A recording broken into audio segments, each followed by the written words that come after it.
There's this interesting and frankly disturbing feature I've noticed in evangelical preaching and teaching on the doctrine of grace.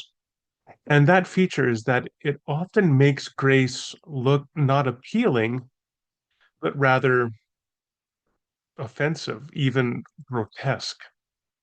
Now, there is a sense, undoubtedly, where the doctrine of grace offends our sensibilities. This was taught by Jesus himself in the parable, let's say, of the worker in the fields.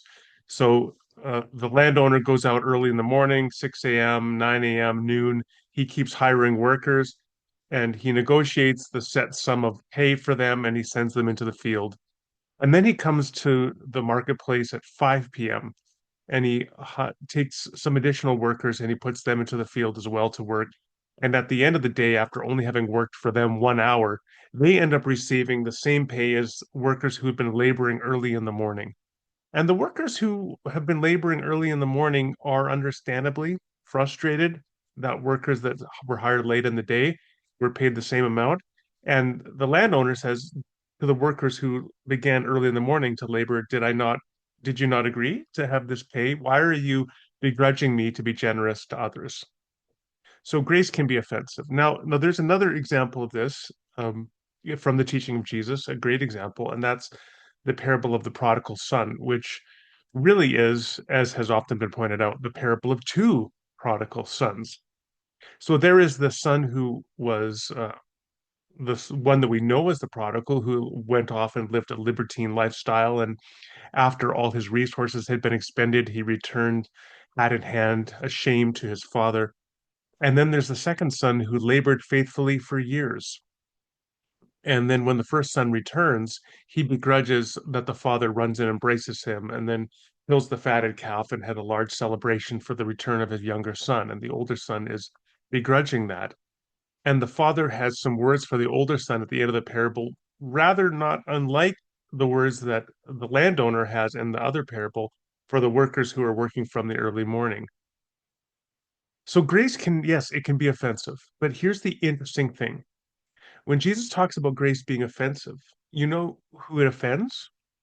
It offends insiders, the religious insiders who have been faithful for years, but begrudge the extension of grace to others. And their own begrudging of that extension of grace to others shows that maybe they haven't been as faithful in as profound or deep a way as they might have initially surmised. So the offense arises because grace offends those who think they are insiders, those who think they are sheep, those who think they are devout disciples. When these evangelicals that I'm talking about talk about grace in a way that offends, it doesn't offend the religious insiders, the people that Jesus offended. Rather, it tends to offend outsiders and pretty much everybody.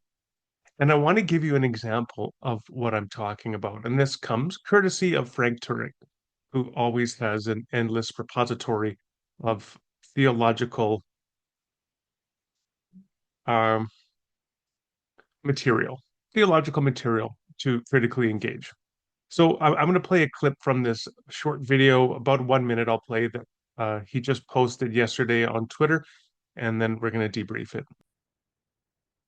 If Hitler asked for forgiveness before he died, he'll be in heaven for eternity. But Anne Frank will be tormented for eternity in hell for not believing. How can that be just? It's not. It's grace. Look, if there are two people in a cell, one is a murderer and the other is just a petty thief, and the governor offers pardons to both of them, and the murderer takes it and the petty thief doesn't, whose fault is that? Governor, he offered both of them. God offers a pardon to all of us. By the way, Hitler is going to lose a lot of rewards for what he did, and if Anne Frank is somehow in hell, separated from God, then she's not going to experience the kind of punishment that Hitler would have if Hitler was in hell, because there are levels of punishment in hell just like there are levels of reward in heaven. Okay, he goes on from there. I don't know why they edited it in such a way that Hitler sounds odd, right? I don't know why that is, but oh, so much here. All right, so let's debrief what we just heard. Kind of tough to know where to start with this. When your opening presentation for how amazing grace is that Hitler can be saved when Anne Frank goes to hell and is tormented forever. If that's how you want to frame the discussion about grace, I don't know that you can recover from that because that is such a perverse framing of the doctrine of grace. I honestly don't think you can recover. What I want to do is just kind of articulate some of the things that I think are problematic with what Frank says without claiming to offer a fulsome explanation of all the things that are wrong with what Frank says here. First thing, so there are to appreciate the first part of the problem with respect, let's say, starting with Hitler. Has long been a problem in Protestant theology, which Catholics have been, I think, very adept at pointing out. And that is in Protestant theology, and particularly Protestant soteriology, the doctrine of salvation. There's been a sort of reductionism, which is highlighted in evangelicalism. Evangelicalism has been defined since the 18th century by a particular focus upon what is often called conversionism. This idea of salvation beginning with a conversion moment, and everything really depends upon that moment. And often that is expressed in this question, do you know the day that you were saved? Right? You have to have had a conversion day. And if you don't have a conversion day where you were saved, there's something potentially wrong with your very claim of salvation. What is absent from this Protestant and specifically evangelical focus on salvation as an event and a matter of the will, the turning of the mind and the will, and just reduced to one singular event, is that it loses the extent to which salvation is a process. And in particular, it's a very individualistic understanding of salvation, thinking about it just as it's just me and God, right? If God says, you know, you need to repent, and I say, I'm sorry, we're done. I'm good. I'm restored. One of the problems with that is when we part of the problem of sin, it's deeply social in nature. And you've offended not just God, you've offended hundreds, maybe thousands. In the case of Hitler, tens of millions of other people. And your salvation, whatever that would look like, is going to be woven into not only your restoration of relationship with God, but your restoration of a relationship with others. What does that look like? The Catholic doctrine of purgatory, I mean, in the old days, it was a kind of this, you know, sense of the individual suffering punitively in fire, like kind of the shallow end of the pool for the lake of fire, as it were. Okay, you go in the shallow end and burn for a while, and then you're good and you'll be released. But a more helpful understanding of purgatory is an understanding that restoration of the individual to God, to one another, and to oneself takes time. I love the illustration here of the indigenous healing circle. So within First Nations people, the idea being that if you've offended against a community, then you get together with that community in a healing circle. You have a talking stick and you pass it around, and people share the ways that they've been offended against. And individually and corporately as a group, you seek restoration with those individuals and with the community as a whole. And that's not something that happens in a moment. That's something that happens in days, weeks, maybe months or longer. Now, the Catholic doctrine of purgatory, and there are people, Protestants like Jerry Walls, who pointed out rightly that there's a conception of posthumous restoration of the individual. The idea that the salvation process, the process of sanctification culminating in glorification and full restoration, takes time and may extend posthumously into the afterlife. That is fully congruent with a Protestant theology. And so then you come to a story like Hitler, and the way that um, Turek here thinks about salvation with respect to Hitler is so reductionistic. It's punctiliar, all about that singular event.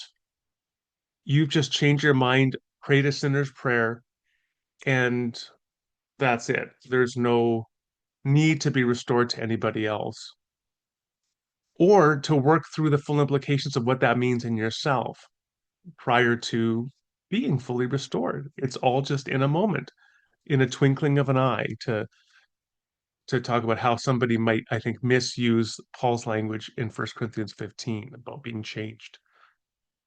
So that, yeah, Hitler is one of the most evil tyrants in history, the embodiment of evil itself, killed not just 6 million Jews, as heinous as that was, but millions of others, millions of other outgroups, and tens of millions of civilians and soldiers. The amount of misery he has brought upon, hey, focus on me, man. The amount of misery that he has brought upon the earth is unimaginable. And here's my question. If you had a proper process of restoration, something like an indigenous healing circle that continued posthumously into the afterlife, how long would that take?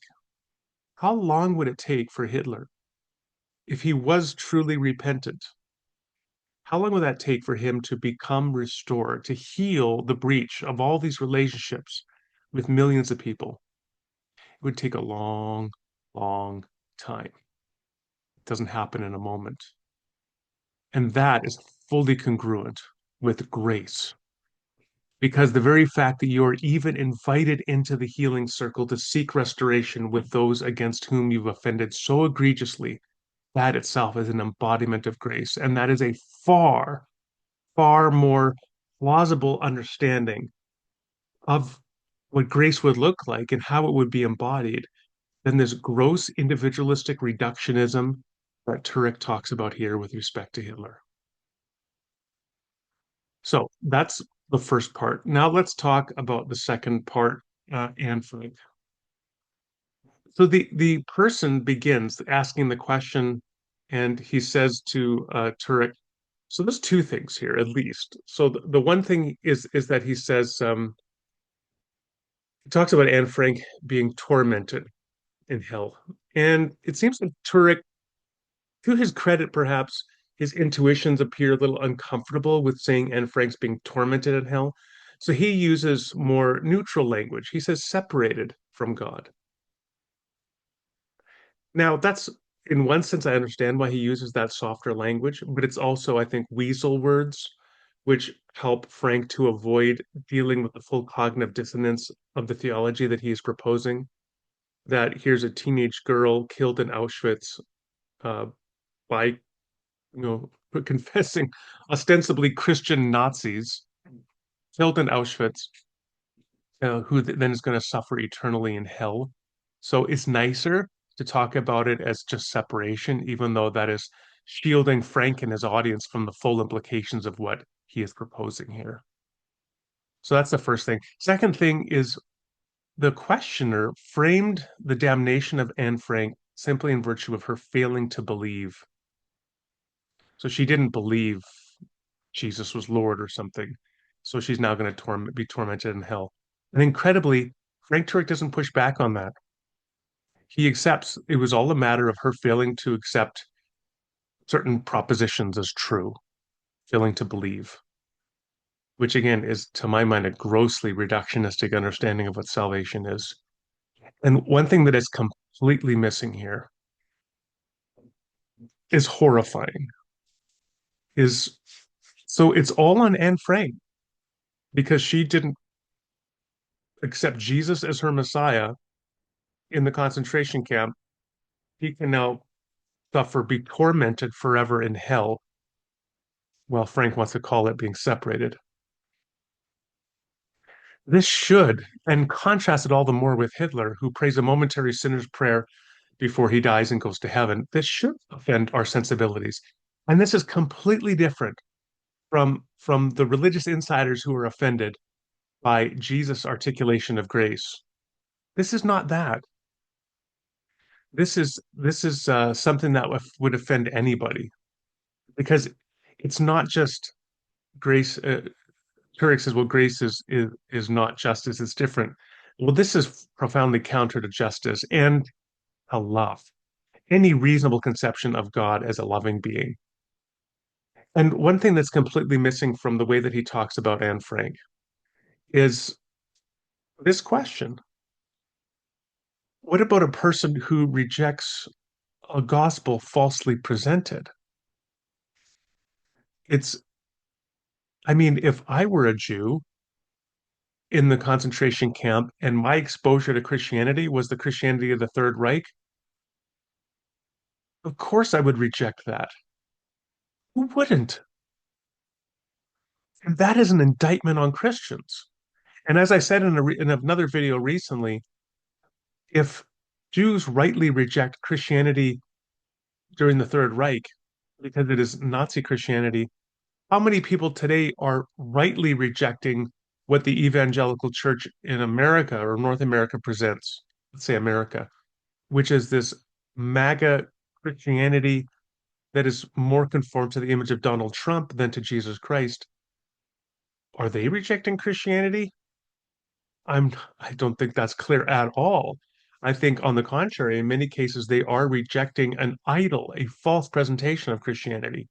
And there's no sense of critical self-introspection from people like Frank Turek, rather than to opine on whether Anne Frank is being tormented forever in hell, to reflect on the degree to which the Church of the Third Reich or the Church today is in fact a faithful church, or the extent to which whether people that reject Christianity today, that is an indictment of the church. There's no sense of asking those kinds of critical, introspective questions from Frank Turek.